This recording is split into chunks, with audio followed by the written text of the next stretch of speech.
What's up, Wall fans, Common Sensors? Welcome to the video feed for episode 86 of Common Sense Sundays with Go Tell It to the Wall, hosted by me, of course, your absolute favorite podcast host, the one and only Sean O'Rourke. We were off last week. No good reasoning. I was just exhausted. We'll get into some of that, of course, but we've got a ton of stuff to unpack this week. All kinds of common sense, some interesting digital trends, some COVID updates, and, of course, your usual entertainment news. So, all of that being said, buckle up. Let's get ready for episode 86. Who, 1, 2, 3, go tell it to the wall. Tell it to the wall. Go tell it to the wall. Tell it to the wall.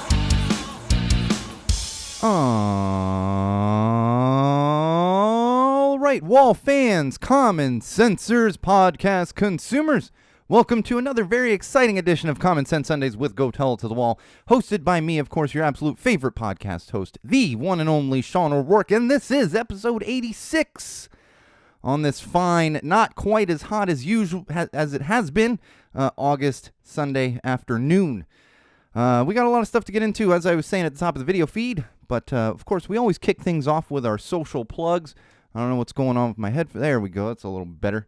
You would think I didn't wear these headphones every week, but sometimes they're just fitting funky anyway. We're getting tangented already. Let's get into those social plugs. You can keep up with us during episodes, after episodes, for episodes, whenever you so please, and you can do that in multiple locations. One of those would be facebook.com/go-tell-it-to-the-wall. That's right, facebook.com/go-tell-it-to-the-wall. You can also subscribe to our YouTube channel. Head on over to youtube.com/go-tell-it-to-the-wall. Again, youtube.com/go-tell-it-to-the-wall. Yes, you pretty much just have to remember Go Tell It to the Wall, but make sure you subscribe to our YouTube channel. Find all of our videos and all of our awesome video playlists up there if you're looking for specific aspects of Go Tell It to the Wall and Common Sense Sundays.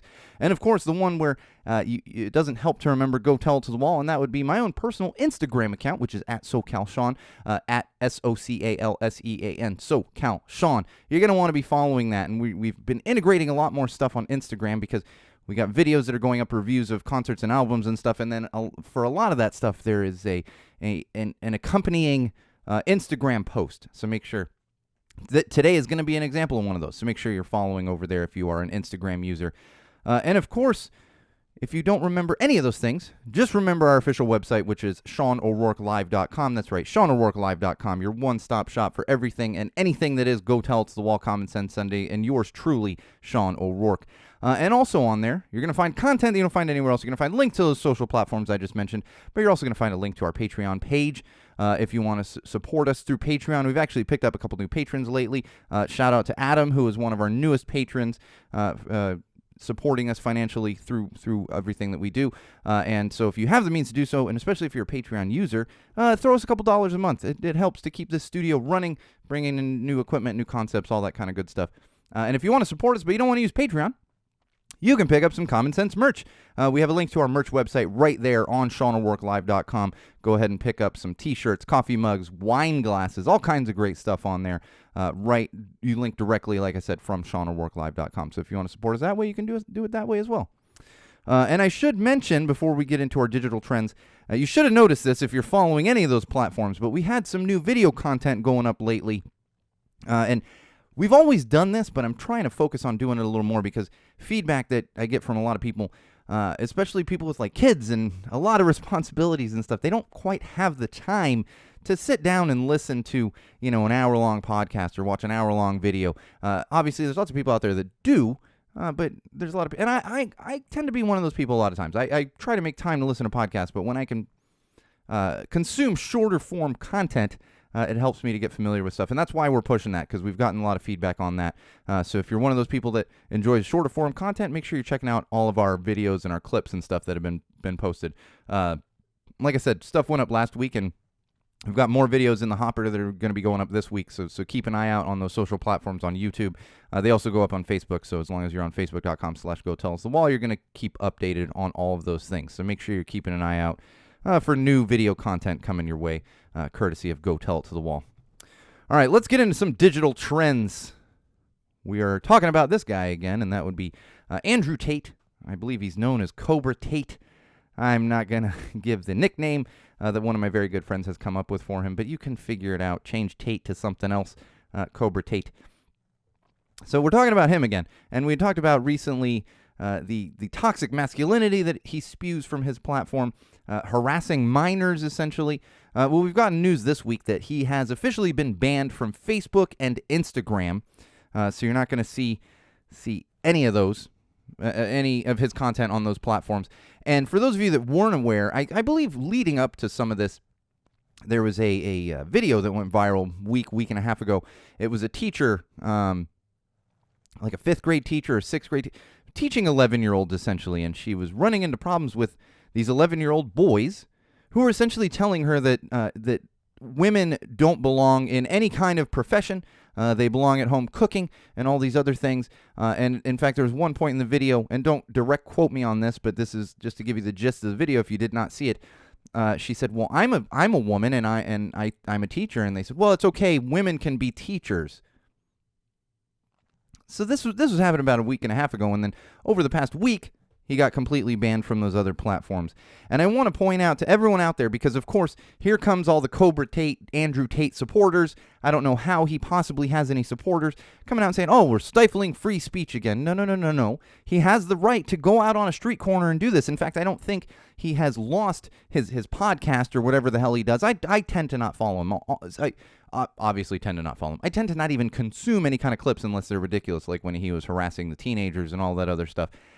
But the little bit I've seen, it's incredible how anybody could listen to him. And the point of that teacher's video was how he is influencing young boys and getting them to think this way. So, yeah, nobody's taking away his free speech, but we're looking at it from a common sense standpoint and saying this is not a good influence on a younger generation. Not a good influence on anyone, but especially impressionable 11-year-olds, for example. So that being said, there's still lots of other stuff out there on YouTube and everything else. Don't just let your kids run rampant with YouTube.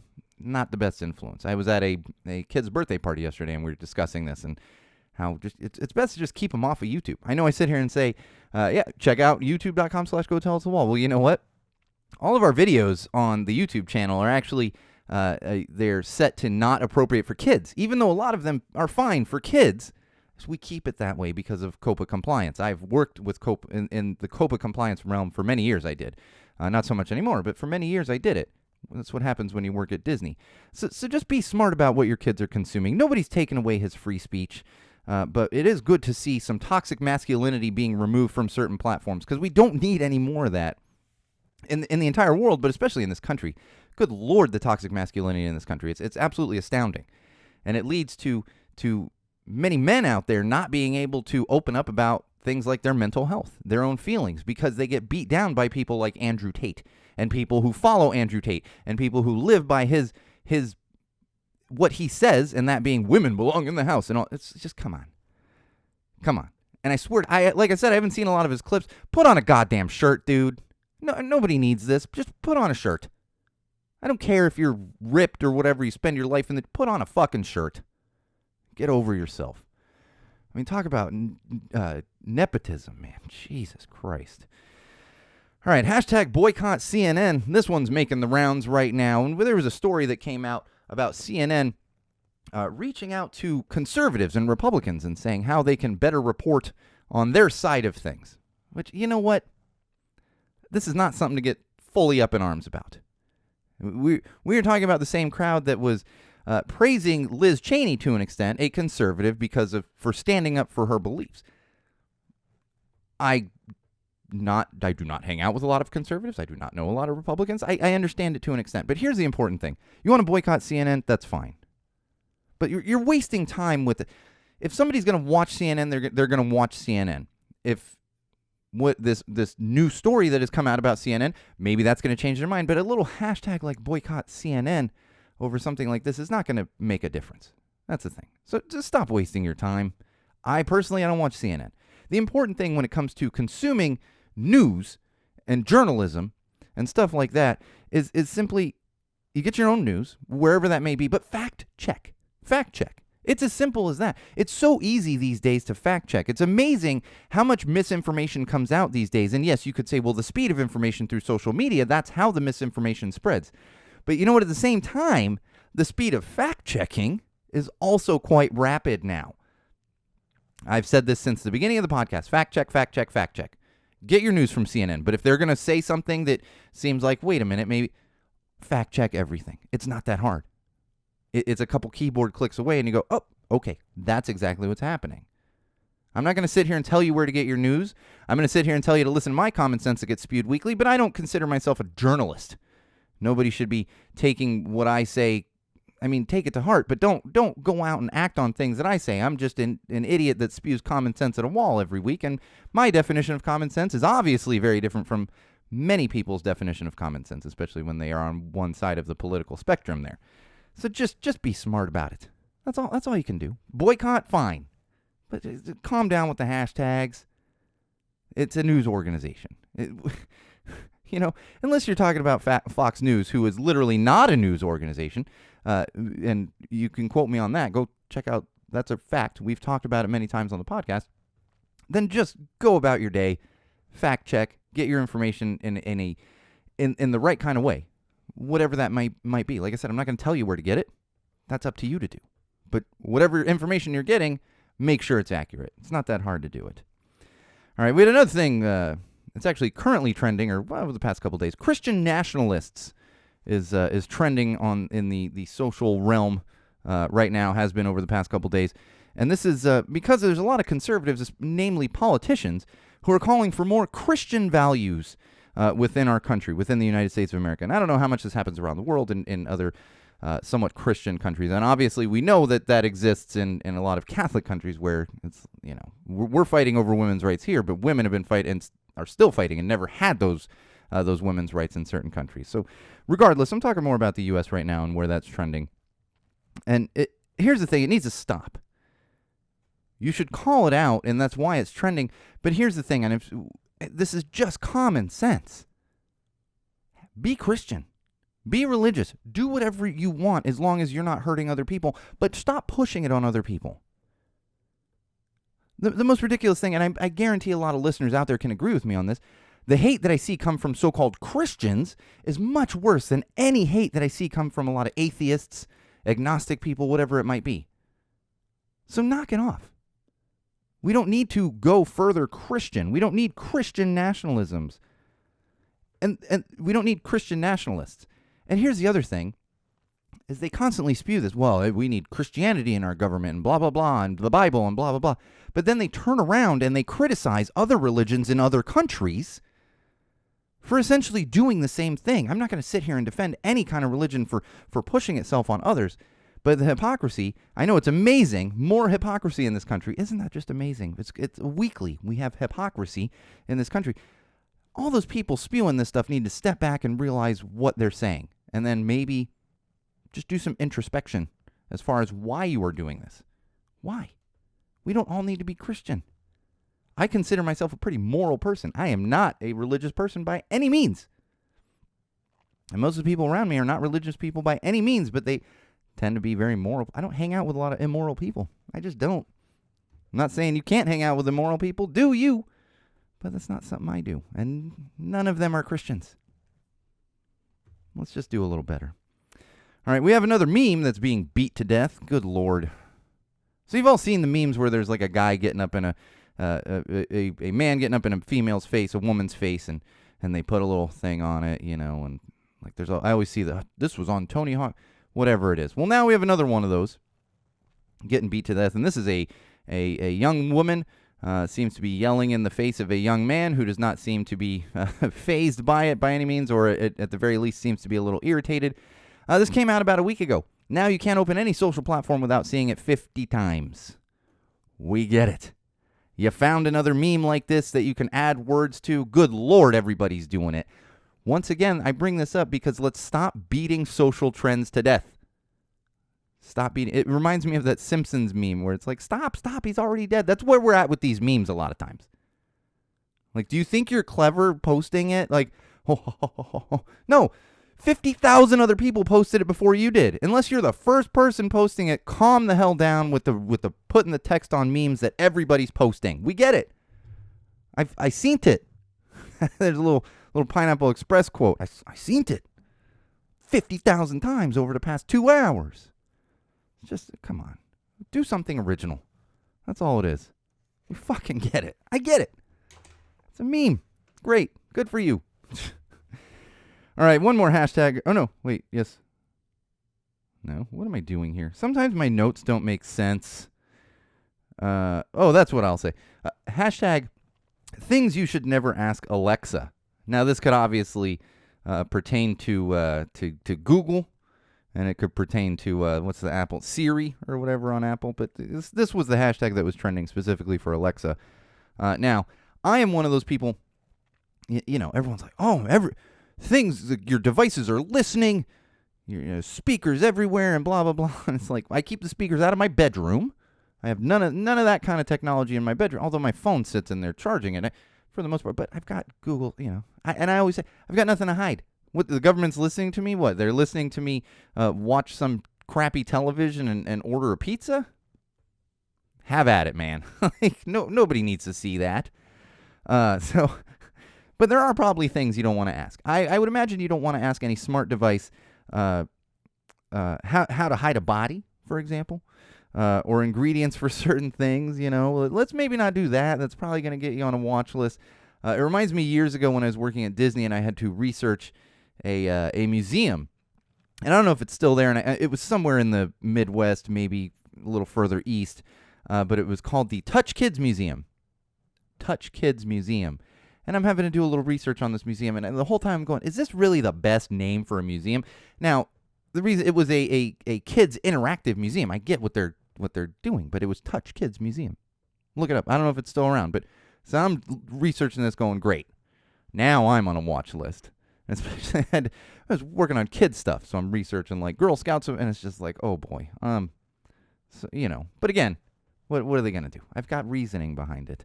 Although I will say, as far as the listening, and we always joke about this, but I had a specific instance of this happening, and I don't know if many of you or all of you or none of you out there listening. I know some of you because our one of our big fans, Tom, is the one that enlightened me to this. But there's a like shirt brand, and it's spelled RSVLTS. RSVLTS. This whole time I thought it was just pronounced results. Well, we're out at Summer Sizzler, which I'm going to recap once we get to entertainment news. And one of my good buddies, John, was wearing one of these shirts, and we're like, that's a cool shirt, blah, blah, blah. And then I was informed that the name of the company is actually Roosevelt's or something along those lines. It's like, oh, that's why there's the V in there. And it was kind of like, all right, well, I guess so. And I get these ads in my feed quite a bit. Once in a while, I'll click on one. They're quite expensive. I wear $20 T-shirts at the most. I tend not to buy $60, $70 shirts, but I will give it up to them. They're very, very cool, clever shirts. But never had I seen the actual pronunciation. The day after I learned this, I'm scrolling through probably Facebook or one of those, and I get one of these ads that I often get. But for the first time ever, it's an ad where it says it's pronounced Roosevelt. And I was like, holy shit. Right there is a perfect example of how the phone was listening to me as I'm learning this. Although I had already learned it, so maybe I guess it was just giving me confirmation. But suddenly I'm like, well, years of ads for these kind of shirts never had that tell me how it's pronounced, and now it's telling me how it's pronounced. So, but again, thanks for the info, robot overlords. You know what I mean? It's doesn't really freak me out as much as it does a lot of people. Got cameras all over the place. Like this camera, I got one here and there's one there. They're just, what are you gonna do? All right, let's talk some COVID updates. I don't have a lot this week, but we're still gonna talk about it. New COVID boosters are coming soon. We are getting word that new COVID boosters are coming soon. I don't know that 100% of the population is going to be eligible, but they are coming soon. The important thing about these new boosters, and I know all of the anti-vaxxers and stuff are going to complain, and, why do we have to keep getting shots? These boosters are actually variant specific. They are targeting certain variants of COVID to actually eradicate the spread that just continues as each variant comes through. So check with your doctor. Again, I'm not a doctor. I'm not going to tell. I will tell you that you should listen to your doctor if your doctor says get vaccinated or you are eligible for a booster. Please, please, please, please do it. Here we are, almost 3 years later from the beginning of COVID, and we're still dealing with it, for the love of God. And, of course, I'm still seeing people catch it. Usually after, a lot of times I see it after shows. I'm going to knock on wood here. Hopefully my dog doesn't bark. I have not caught it yet. I have yet. My dog's going to come running down the hallway barking because he thinks someone's knocking on the door. I hear his collar. But luckily, I have not caught it. Well, I haven't tested positive. This is what I tell people. They're like, oh, you haven't? And I'm like, well, I haven't tested positive. That doesn't mean I haven't gotten it. But so far, so good. Knock on wood. I have not gotten it, but we're still seeing this. And then, in fact, my kid's school. So if you're a parent out there, especially in California where we're still tracking things, and I don't know what they're doing in Texas. They don't believe in COVID, or Alabama and Florida. They're just like, oh, we're done with this. We had a positive test, or a positive case at my daughter's school the first day of school. We get a letter sent home and says, well, we've had a close contact, blah, blah, blah. You got to test your kid and all this stuff, and we're pretty used to it. And I'm going to talk a little bit about that when we... Oh, no, I'm going to talk about it right now. See, I can't even keep track of my notes, Wall fans. That's why I have these very, very intricate notes here that nobody else can read, and sometimes I can't even read. But what's happened is, in the Los Angeles Unified School District, where I live, they have relaxed the protocols. Masks are only recommended. They are not required. I will tell you straight up, my daughter is still wearing a mask inside. I'm still wearing a mask inside. It's better to be safe than sorry. And in fact, she had a close contact, tested negative. We probably could attribute some of that to her wearing a mask inside at school. And there's no more weekly testing. But then, of course, what happened was they had a positive case at the school. They send home tests, and they're like, well, you got to test at home and upload your result and everything else. And it's like, wait a minute. Did we just get rid of everything a little too quickly here? I understand that we are in a better place than we were 2 years ago. That's what I've see so much of this, and people are like, are we in a better place than we were 2 years ago? It's like, do you remember the morgue trucks in New York 2 years ago? That was happening, people. That wasn't just a fake thing. That was real. So we are doing better. But I feel like we just went too far. And I live in Los Angeles, and thank God for California. Still, most parents here, especially around the area that I don't live in Orange County, are going to be honest and responsible about it and not spread. We had that story months and months ago where parents just sent their kid to school sick and got the whole class sick with COVID. That wasn't Los Angeles. So fortunately, but think about this. You're just uploading a picture of a test. If a parent really wanted to, they would just fake the test. All you got to do is, I don't want to give anyone ideas, but you just pull the test thing out and you just don't test them and you take a picture of it and it looks like it's a negative test. For the love of God, let's use some common sense here. Maybe we went too far back too quickly because we're not quite back to normal. It's going to be a little while. We're not there yet. People still need shots and boosters and everything else. Kids under 5 have only been eligible for a couple months now. A lot of them haven't even gotten their second shots. Let's just be smart about it. And then, of course, social media is still attacking the vaccine. This has happened because Biden tested positive. Joe Biden tested positive. Jill Biden tested positive. And people say, oh, what's the point of the vaccine if you're going to test positive? And it's like, again, do you remember 2 years ago when people were dying? Joe Biden is not a young man. But he didn't have any serious issues from COVID. Whereas the former president, the Orange Menace, was hospitalized because they didn't have vaccines yet. So just think about that. And don't listen to social media and say, oh, the vaccine's useless and all this other stuff. It's stupid. These are Robert Kennedy Jr. fans out here. That guy, he had his whole little organization page removed from Facebook. That was a lot of fun this week. And yes, we've talked about this before. There are photos out there of me at Robert F. Kennedy's house, but I in no way endorse or support what he does in the anti-vax world. It's really disgusting. And he goes well beyond COVID. We're not even talking just everything. He doesn't think kids should have any vaccinations. Good Lord. You just want to have polio again? Yeah, fuck it. It's amazing. All right, mental health. I want to talk about a couple things. I've been a little all over the place. My mental health lately has been taking quite the hit. And I've been okay, but I've been putting too much pressure on myself. And I feel like this is something we should talk about at least for a couple minutes. And it's something I've alluded to and kind of talked around about, here and there over the years. But it's the feeling as though you're not working hard enough. That's been me. For the past couple weeks, there's not enough hours in the day. I'm not getting enough done. And it turns into a frustration, and then it increases my anxiety. And then I get even less stuff done. And a lot of it comes down to pressure. And I think there's an important thing to consider. and that is, you can't change the world in a day. Now, I'm not talking that I'm trying to change the world. And my wife often says to me, you have the weight of the world on your shoulders. And sometimes I do that.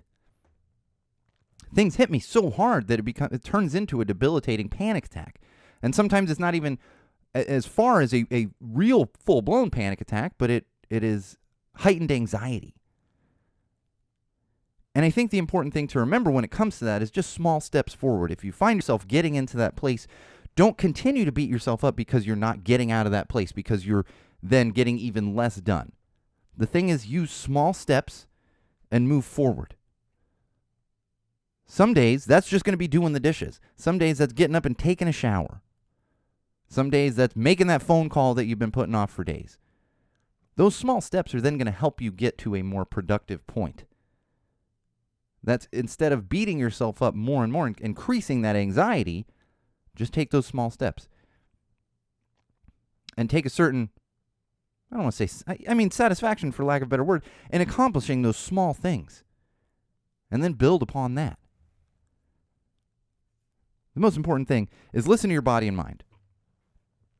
If your mind is saying there's too much going on right now, find a calming space. Find something that's going to help reduce that anxiety, whether it's listening to music, watching a silly television show, watching a movie, going for a run, reading a book, whatever it might be, taking a bath. Listen to your body and mind, because they are intertwined. A lot of times when your mind is full of anxiety, or you're in a depressive episode, or you're having a panic attack, that's going to also physically affect you. A panic attack is a perfect example of how mental health and anxiety can physically affect you. So that's important to remember. Listen to what your body needs, what your mind needs, not what other people need, and not what your anxious self needs. Because again, you're just going to dig yourself deeper in there. Don't beat yourself up about it. And remember, productivity always comes in waves. This is the case for people that don't deal with a mental illness or a mental health problem. It's the case for everybody. And I have to remind myself of that. I will have a super productive day where I literally get some work done, get photos edited, get some videos edited, get half a show written, and clean my house. I'm like, that feels great. But then the next day, it's hard to accomplish even the littlest things. So keep that in mind, Wall fans. That's the important thing. The most important thing is don't beat yourself up over it. There is time for everything. The most important thing is making time to keep your mind and your body in the right place. And know that that's going to take time as well. You just have to remind yourself of that. And hopefully you are surrounded by at least a few people who understand that and are able to not guide you through it. Because sometimes, that's the other thing too, is sometimes you don't want advice from other people. But that's why it's good to have people around you that know you. For example, I have friends and my wife, they know, like, just nope. Just say, I understand. Not try to provide solutions, because sometimes that can prove to just get you further into that mode of anxiety, depression, whatever it might be. So remember that. Take time for yourselves, listen to your mind and your body, and don't beat yourself up. All right, let's talk some positive news. Oh, I enjoyed this one. There's this little company called Lions Not Sheep. Apparently it's Utah-based. I never knew where it was based out of, but it's based out of Utah. And this is for all the conservative assholes to pick up their toxic masculinity merchandise. What happened was they have been fined by the FTC. For those of you not familiar with, that's the Federal Trade Commission. It's a federal fine. They were fined for changing the tags from Made in China on their shirts to Made in the USA. Their shirts are made in China, but they were selling them as Made in the USA because that's their whole thing. Made in the USA. I haven't been getting hit by these ads. I used to get hit by them like crazy, and I was just like, what? That's going back to what I talked about when it's feeding you stuff you're talking about. The algorithm does tend to be off quite a bit at times because, like, how in the hell does any kind of algorithm think that I would wear any of this shit?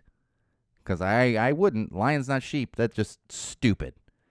And I understand the saying. People are, well, it's the lions are not concerned with the opinions of the sheep. Yes.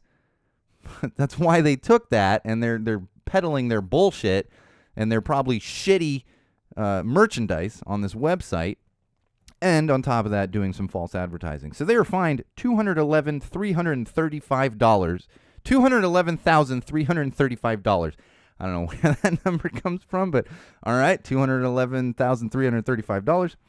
And I just don't understand why people are buying this. It's just toxic masculinity. You're like, I've seen one. I've seen one out in the wild. I was at a show in Orange County, and it was like, well, I'm in Orange County. It's the only time I've ever seen one of these Lions Not Sheep shirts or hats or anything they've got going on. You don't see a lot of them. I don't understand the demographic that wears these. You want to walk around going like, I have a fragile ego. That's all I see when I see those things. So good on the FTC for fining them. I'm just going to laugh and laugh and laugh and laugh at the Lions Not Sheep people because maybe find something better to do and stop lying to people. It's ridiculous. Made in the USA. We're USA proud. It's like, are you though? Are you though? Because you're getting your shirts from China. Just because you're printing something on them in the U.S. doesn't mean it's made in the U.S.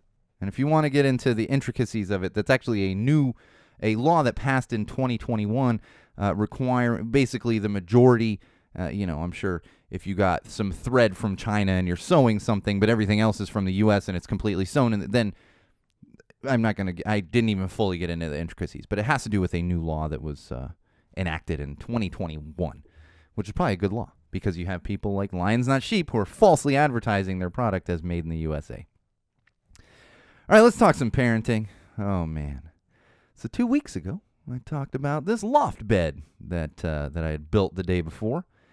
I will say, and it's been great. My kid loves it. She's all about the loft bed. I will say the timing was not great because what we did was she adjusted to the loft bed for like 5 days before she started school for the new school year. And I'll be honest, I'm going to talk about Summer Sizzler recap when we get to entertainment news. The Saturday before she started school, I had her out until like 11:30 at night. It was a family event. She was out a little late, so I was not really preparing her too well to be up early for school. And on top of that, my kid is not a morning person. And yes, teenagers and stuff, but a lot of younger kids, they tend to be like, hey, the sun's up, let's go. I have a lot of friends with kids, and they're like, my kid's up at 5:30. It's like, good Lord. I have to peel my kid out of bed at 7:30. If given the choice, she will lay there until 8:30. She was doing that. She crawled into our bed like early this morning. She was laying in our bed till like 8:30. She's finally like, all right, I'm getting up. I'm like, all right, good, please get out of the bed.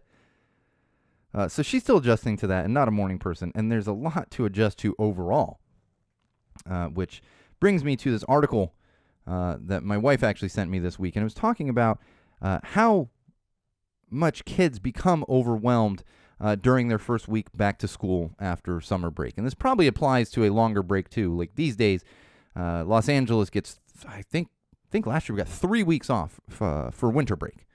So these long breaks. And the important thing to remember that is the biggest takeaway that I got from this article was to not push your kids too hard the first week. And I'm not saying like physically pushing. Like don't plan big events, that type of thing, because kids are so overwhelmed. They just need to kind of readjust themselves and reacclimate to what's going on. Because yes, they're probably seeing friends. My kid went to camp a lot during the summer and different camps and stuff. And she had drama camp the last week of summer. She really enjoyed it, but it's not the same as going to school and getting back in that routine. And because of that, the kids overall at any age can become very overwhelmed. They're going to be a little more tired than usual. In fact, I was talking to some friends. They have a kindergartner, and the first day of school that night, the kid put themselves to bed. They're like, oh, where's they put themselves to bed. They were so tired. And because kids get overwhelmed, you don't want to continue to overwhelm them.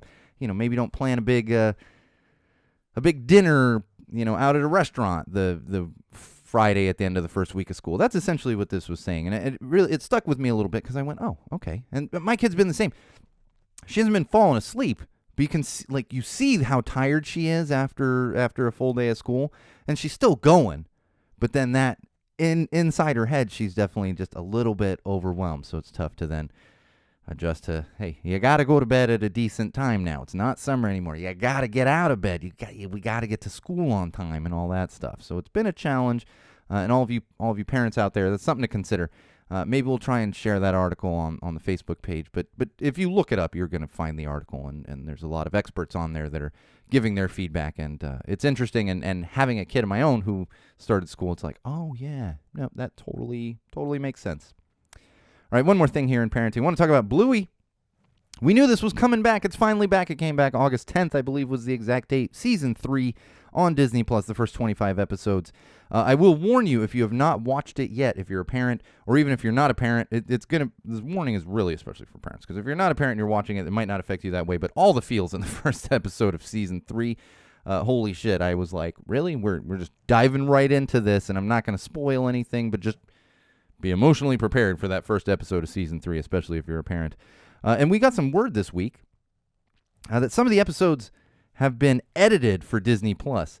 And, this is an Australian show, so you get it. There could be some, I don't want to say inappropriateness because it's Australian, but some things lost because of different language, different, for example, there is a word that is often used in the UK as just like regular daily speech, that if you use that same word here in the United States of America, you're going to get smacked.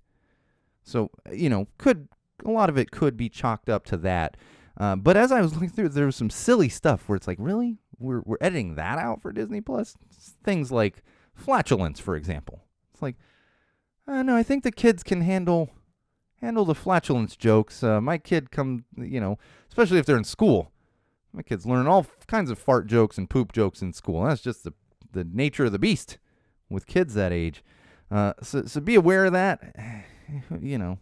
It's still funny as hell. I got to tell you. I love me some Bluey. That's probably one of the ones I love watching the most with my kid is Bluey, because it's funny even for adults. It's very Disney in the 90s, where they would throw in these not inappropriate adult jokes, but these adult jokes that you're like, oh yeah, and kids are maybe getting it, maybe they're not. And Bluey doesn't have these inappropriate, but it's fun. It's fun for all ages, for lack of a better phrase. So make sure you're checking that out on Disney Plus, good old Disney Plus. All right, let's talk some common sense. All right, we're back to this guy. We talked about this guy. Oh my gosh. I just had a fly land on my desk here. Come on, man. I think it just landed and died. What the hell? That fly was done with life right there. It was like one of those little gnat things. Luckily not a mosquito. I thought it was a mosquito at first. Those bastards are finally easing up for the year. I'm ready to get into fall, so I don't have to worry about mosquitoes running around. Can you imagine a mosquito running, flying around and biting me? So anyway, sorry about that. Little fly interruption there. All right, Deshaun Watson. We talked about him. Oh man, when all this stuff first broke, and we've talked about him a little bit since then. Well, he was handed down a suspension from a independent arbitrator, and I apologize to everyone out there who does not like the sports news. This is not really sports news. This is common sense. And for those of you not aware, there are 17 games in an NFL football season. He was originally suspended 6 games and was not going to pay any kind of fine. And to give you context, there's like 30 women that have accused him of sexual assault or some kind of inappropriate sexual behavior. We have found out that over the course of a year, he saw 60-some different massage therapists. None of them at the facility. He's a professional football player. Where I said this before, they have a training staff, all of that stuff right there on hand. But no, he's renting hotel rooms, finding massage therapists on Instagram, and then taking advantage of them. In my opinion, this Deshaun Watson should no longer play in the NFL. With that light punishment, everyone was up in arms. They did appeal it. The NFL appealed it. It was then changed to 11 games and a $5 million fine. This is somebody who has a $230 million guaranteed contract. For those of you that are familiar with sports contracts and the difference between a contract and the guaranteed money on a contract and the non-guaranteed. Guaranteed. $5 million is barely a drop in the bucket to him. The thing that kills me here is his first game back after his suspension is going to be against his former original football team.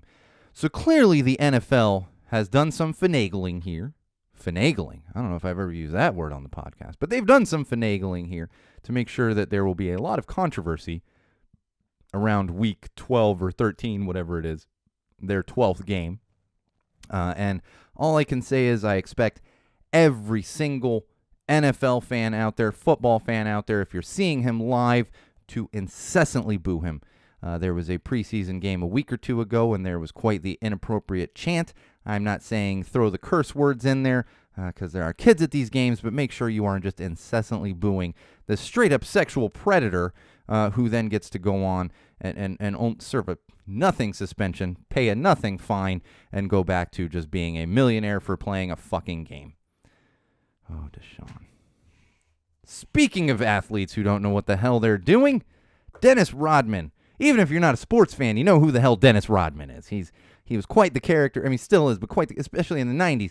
Multicolored hair, marrying Madonna or dating Madonna and Carmen, like whoever. It's, wearing a wedding dress. And I mean, power to him for it was not the norm at the time for a man to express himself, but he wore a wedding dress and did it was a whole thing.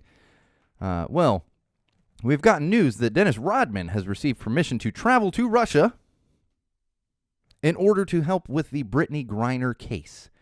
And you might say, well, that's great. Let him go over there and help. Keeping in mind that he's not a politician or it's probably better he's not a politician. He's not an ambassador of any kind. But I do want to remind everyone out there that's like, well, why not? Send him over there. Really? The dude loves North Korea. He went and became friends with Kim Jong-un and sang his praises. If you've seen the movie, the Seth Rogen movie, The Dictator, it's like part of that is loosely based on Dennis Rodman's experience there. So Dennis Rodman clearly gets along with dictators. I don't know that it's a good idea for us to send him to Russia, which is essentially being run by a dictator as we speak. But I do hope he can help Brittany Griner. But I should throw one more thing in from the common sense standpoint that does bother me about this. And I would love to see Brittany Griner come home. I don't think any American should be detained in Russia for something so silly. But the thing that irks me about it is the United States government is putting a lot of time and resources into getting her out of Russia for breaking a law, something that is a law in Russia. And that law has to do with cannabis. And they are working incredibly hard to get her out of Russia for breaking a law pertaining to cannabis. Whereas in the United States, we have a bunch of rich white dudes who over the past couple years have started making a ton of money off of cannabis. We have legalized cannabis in more states over the past couple years. However, the issue is you still have people sitting in prison, disproportionately people of color, sitting in prison for cannabis offenses. So by all means, help get Brittany Griner back to the United States of America. But by all means, can we also release all these other people that are being wrongfully held in prisons for cannabis? That's what irks me about it. And I don't know. I mean, are we just done? Are we sending Dennis Rodman off to be best friends with Putin? I don't know. All right, cousin Beto, he's been in the news like crazy. He's traveling across Texas for his gubernatorial campaign, trying to unseat that idiot down there in Texas who's currently governor. Well, he was extra in the news about a week ago because he dropped an F-bomb at a rally. He was talking about children dying in schools, and somebody started heckling him and laughing about children dying. Go watch the clip. He responded with an F-bomb in the form of, I don't think it's funny, motherfucker. So, of course, all of the conservative assholes started clutching their, oh my God. And there were even people saying, and I quote, how can a politician talk like that? People said this. Right? I would like to point out to you that most of those people who were saying it, probably all of the people clutching their pearls, voted for the Orange Menace, Donald Trump. Let me remind you how that finger quote politician talks. I just grabbed them by the pussy. I quote. So, Beto can't drop an F-bomb, but it's okay for the Orange Menace to talk about sexually assaulting women? Get your priorities straight. figure it out and don't be a hypocrite. And good on you, Beto. Drop all the fucking F-bombs. Fuck Texas. Fuck Abbott. Fuck the way they treat women in Texas. Fuck everything that they're doing down there in Texas right now. Now, everything is a very broad term. But the gun rights, the women's rights, come on now. Everybody should be dropping fucking F-bombs right now. Oh, the FBI. I know it's kind of old news, but we didn't have an episode last weekend, so we're going to talk a little bit about it. They went and searched the Orange Menace's Mar-a-Lago property, removing multiple boxes of top secret documents that were taken from the White House inappropriately. Now, of course, certain people came out and said, this is a political stunt. This is a political stunt. No, there were top secret documents that were not supposed to be removed. They were found at Mar-a-Lago. It's fucking black and white. But the crazy thing about this is people then started coming out and first of all, don't believe a word from Trump. Because literally he has said stuff about this search, and then the Department of Justice has come back and said, no, we didn't take that. No, that's not true. No, they were informed. Things like this. Don't believe a word he says. But of course, we have people, all the Trump cultists are running to his defense, including politicians. MTG as one of them, who has come out and ever since then has said, we need to abolish the FBI, all this other stuff. In fact, she's made merch that says, like, defund the FBI. Defund the FBI, you know? Merch. She even posted an upside-down American flag because she was so upset that the justice system is doing its job. I would like to remind everyone, the same people who are now coming out and saying defund the FBI are the same people who are saying back the blue. So they went so far right, they've now gone left, essentially, for lack of a better phrase there. But it's amazing to me. It's absolutely amazing. How can you do this? Just admit at that point, because that's all that's happening right now, admit that you are in a cult and you are simply defending one orange individual. That's all you're doing. Same guy that came up with the term Lion Ted. And Ted Cruz is out there saying defund the FBI and coming to the Orange Menace's defense. Like, wait, what? It's amazing to me that people lap this up, too. It's black. Look at it. It's black and white. You can see right there when they do stuff like this, defund the FBI. They never cared about law enforcement. They didn't care about justice. They didn't care about laws. They simply cared about one orange motherfucker sitting down there in Florida. And speaking of that orange motherfucker, he went up to New York to testify in his case. The New York Attorney General has been working on a case against the Trump organization and many of his counterparts and colleagues. So, go up, Trump. You know, he always says, like, hey, I have nothing to hide and all this stuff. He went up there and he pled the fifth on every single question they asked him. If you have nothing to hide, why are you pleading the fifth? This is also the same person who said a few years ago that nobody under investigation by the FBI should be able to run for president. Guess what, motherfucker? You're under investigation by the FBI. And if he has nothing to hide, why is he pleading the fifth? Spoiler alert, he's got a lot of shit to hide. And this is also the butthurt emails guy. Just, again, anyone defending this, he's pleading the fifth, good for him. Like, no, you were butthurt emails. You can't have it both ways. Common sense. All right, let's talk some entertainment news, and we're going to wrap it up for episode 86 here. Apple TV. Yeah, I finally did it. I didn't subscribe to Apple TV and pay, but I got my wife did it, to be honest. But she asked me the other day, it's a 2-month trial of Apple. Should I get it? I said, yeah, just get it. You know, there has been stuff that I have wanted to watch on there. So we started watching a little bit. She really likes this Schmigadoon thing. It's not really my cup of tea, but I watch it with my wife. But I've been enjoying Mystic Quest, which is quite good. The one thing I will say about Mystic Quest is the guy from It's Always Sunny in Philadelphia, who I think is a very funny actor, he's underused on that show because I think, and I can't act my way out of a paper bag. I think I could play that part. It's a very stereotypical part within the, and I don't want to spoil anything for anyone who hasn't seen it. It's not really spoiling, but the character he plays is very like, okay, this is the same character that's in many, many, many other shows. It's not that difficult. But there's a lot of other great characters in it that I have been thoroughly enjoying. Specifically, Danny Putty. I really enjoy the character that he's playing. It comes across just perfectly. And to be fair, I really enjoy Danny Putty, so that makes sense. But I've been enjoying that one. And, of course, I've started watching Fraggle Rock. You know, I'm not going to turn the camera, but there's a Fraggle up there. There's a Fraggle over there. Oh, and there's a bunch of Fraggles behind me. I loved Fraggle Rock when I was a kid. I don't know if I've ever mentioned this on the podcast before, but when I was in the 80s, when I was still living in Florida, very young kid, Fraggle Rock was one of my favorites. I would see the old 80s HBO intro where it's like, and you see the HBO. And every time I saw that, I was like, oh my God, Fraggle Rock's coming on. Fraggle Rock's coming on. And like 90% of the time, it wasn't Fraggle Rock. Something else come on. Oh, man. Kids, this was what you had to do back in the day. You didn't just pull it up on streaming. You were like, oh, is it time?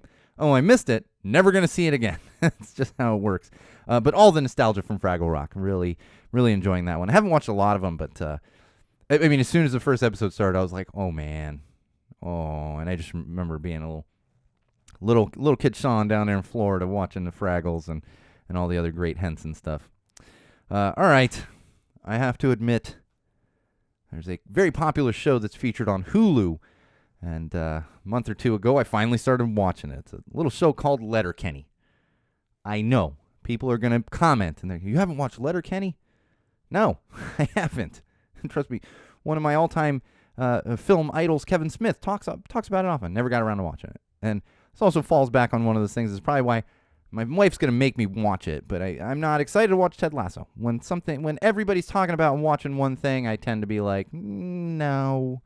Now, there are exceptions. If it's a Henson thing and everyone's talking about it, watch it. Yeah, I'm watching it. Muppets, yeah, I'm watching it. But, but I finally got around to watching it. Watched the whole series. I'm completely updated now. Enjoyed it.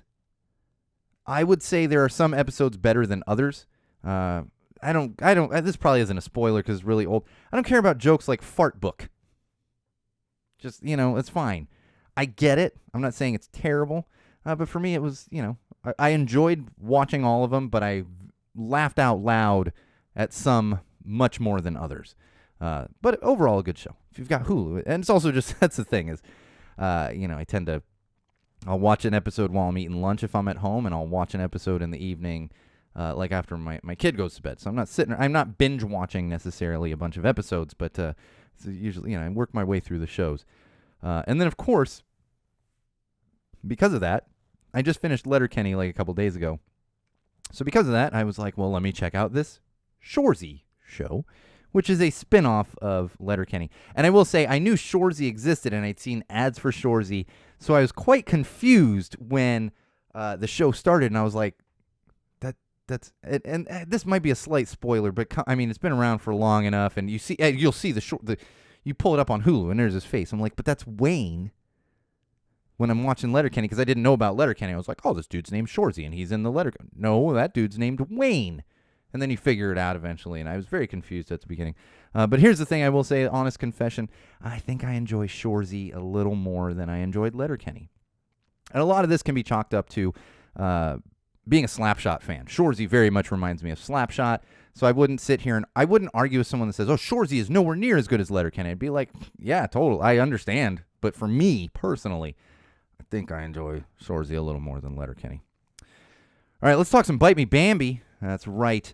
After our last episode, Bite Me Bambi released a new single called Red Flags. It's available everywhere. You can pick it up on streaming. You can download it on iTunes and all that stuff.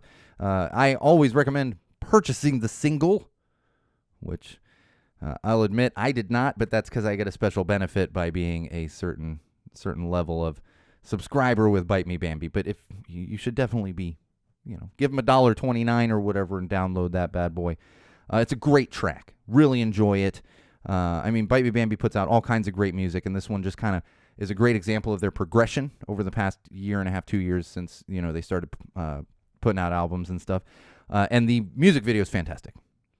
Bite Me Bambi, all kinds of great music videos, but this one in particular is just, it's edited well. Everyone in the band does a great job with the music video. So either way, download it, stream it, but also make sure you're checking out the music video, which is available, I'm sure, other platforms too, but available, of course, on YouTube. And while you're over at YouTube, go to youtube.com/GoTellItToTheWall and subscribe to our channel. And then, of course, that leads us right into Summer Sizzler. Last weekend, I had the privilege of being down there at Garden Grove Amphitheater in Garden Grove to see Summer Sizzler. Took my wife and my kid, who is a big Bite Me Bambi fan. This was an all-ages show, very much a family event. In fact, I have some great pictures and videos of the kids dancing, having fun, and then also the kids hanging out in the chairs and eating some dinner and stuff. And just, it was a blast for everybody. My kid had a blast. My wife had a blast. Got to see a lot of Bite Me Bambi fans from out of town. And then, of course, again, because I'm extra special, I guess. No, not me. Me and a few others had VIP area access, which was really nice. We were just hanging out on the side of the stage. It was nice to have that little area because it did get quite crowded. At one point, I was like, whoa, it is full in here. So it was nice to be able to like slip in there. And then, of course, the cabana suit fun. So I mentioned there's pictures of me out there. Follow my personal Instagram account at SoCalSean, cabana suit. But I'm used to wearing jeans. So what I did was I took one of my little Vans shoulder bags, and a tiny one, so I could take it into the venue. And I had like my phone and my wallet and stuff in there, so it wouldn't fall out of these tiny pockets on my cabana suit. So that was the great thing about the VIP section, is I was like, oh, I don't have to carry this around. I'm just going to put it over here by everyone's clear backpacks that they have piled in the VIP section. So that was really nice. All the bands killed it too. Codename Rocky was fantastic. I had forgotten, because I'm very familiar with Suburban Legends. I always forget how good they are until I hear them or see them live, and I'm like, oh yeah, they're fantastic. They're just a great band. And my wife said the same thing. She had never seen them and was like, I really like the Suburban Legends. And then, of course, Bite Me Bambi. Destroyed it. Costume changes from the band, cabana suit, strut, all kinds of greatness. Cannot recommend them enough. I guarantee there will be a Summer Sizzler 3 next year. This was Summer Sizzler 2. So if you didn't get to go this year, definitely plan out. It's probably going to be around the same time. It'll be announced well in advance. The only downside about it was the heat. Oh, as it still light out when the thing's starting. Good Lord, it was hot. We're finally cooling down a little bit here in Southern California, but it was in the 90s.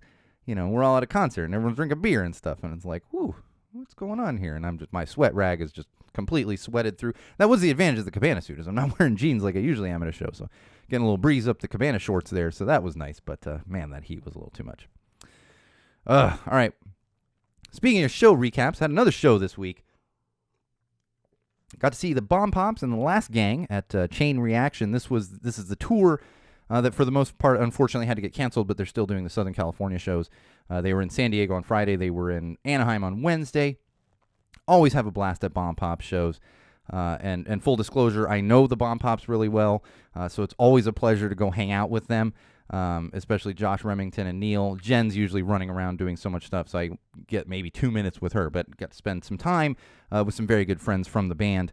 Last Gang absolutely killed it. If you are not listening to Last Gang right now, you are missing out. Highly, highly recommend them.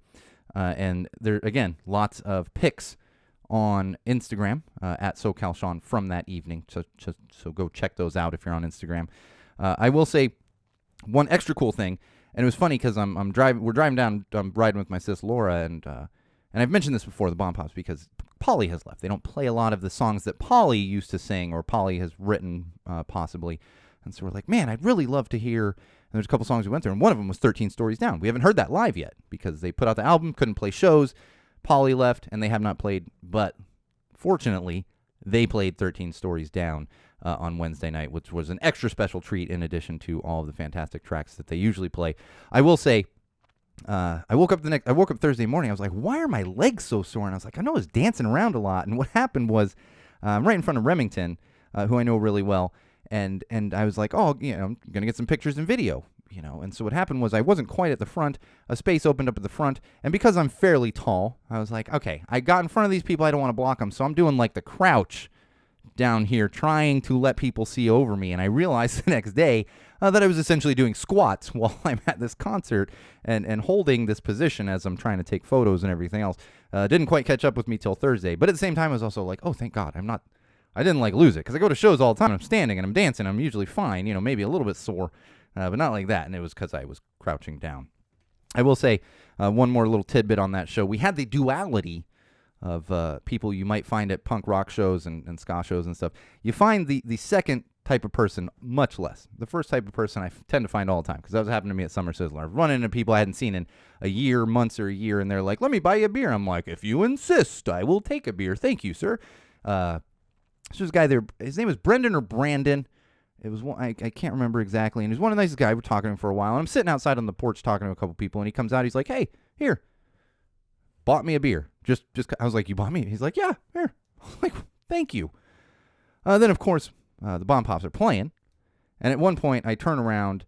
After I'm at the front of the stage, I turn around, and I tend to, keep an eye on the group, and everyone I know can handle themselves. The problem is some people are shorter than others. So I tend to keep an eye out, especially for my sis, who's a little bit shorter than a lot of people in the crowd. So I turn around, and she's kind of right behind me at the edge of the pit, for those of you who know, the circle pit. And I was like, you okay? And she kind of looks like, yeah. And then right as she says that, she didn't get knocked down, but boom, like someone knocks into her. So I was like, all right, well, let me go get on the edge of the pit here and make sure she's not getting, people who are a little smaller. Because you see me easier when I'm at the edge of the pit, because I'm not that tall, but I tend to be at the same height or a little taller than a lot of people that are at these shows. So I get right on the edge of the pit, and there's this guy. He had entirely too much to drink, and he starts grabbing me. He's grabbing my arm. He's like, come on, which is not abnormal. Trust, but you do it once, and you're like, no, okay, cool.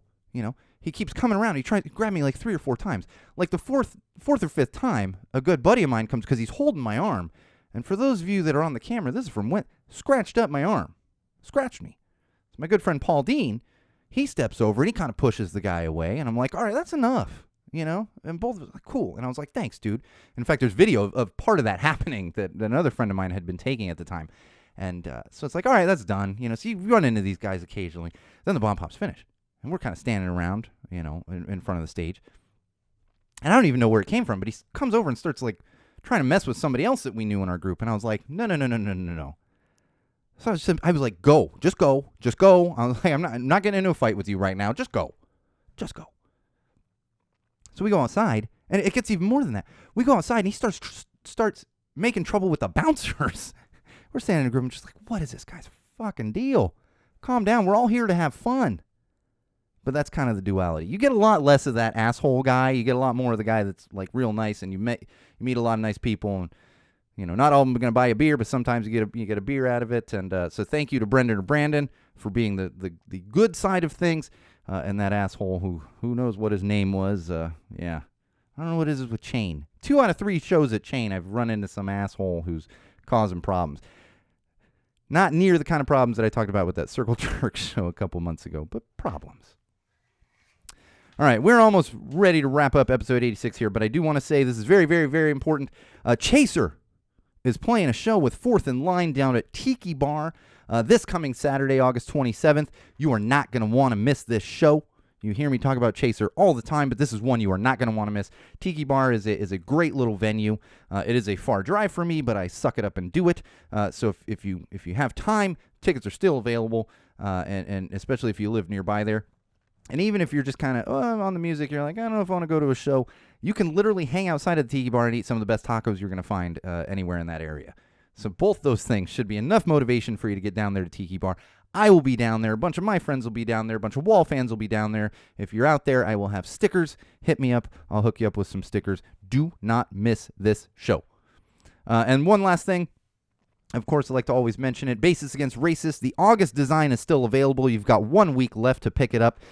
For those of you that don't remember, it is Hanny J of Clowns.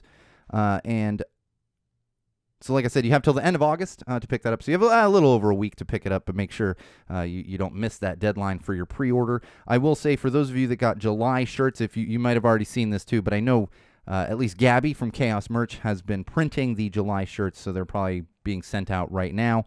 And As a reminder to everyone, this is the brainchild of Lynn Lee from Bad Cop, Bad Cop. All of the shirts are designed by Paul Smith of Zombie Teeth Clothing, and if you want to pre-order in the United States, you're going to do that through Chaos Merch, headed up by the amazing Gabby Chaos, and if you are in Europe, you're going to do your pre-orders through T-Mom Merch, T-M-O-M Merch. So make sure you're picking up those Bases Against Racist t-shirts.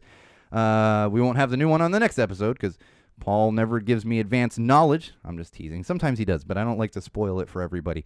But we'll be eagerly awaiting the September Basis Against Racist Artist and Design. All right. I think that's going to do it for episode 86.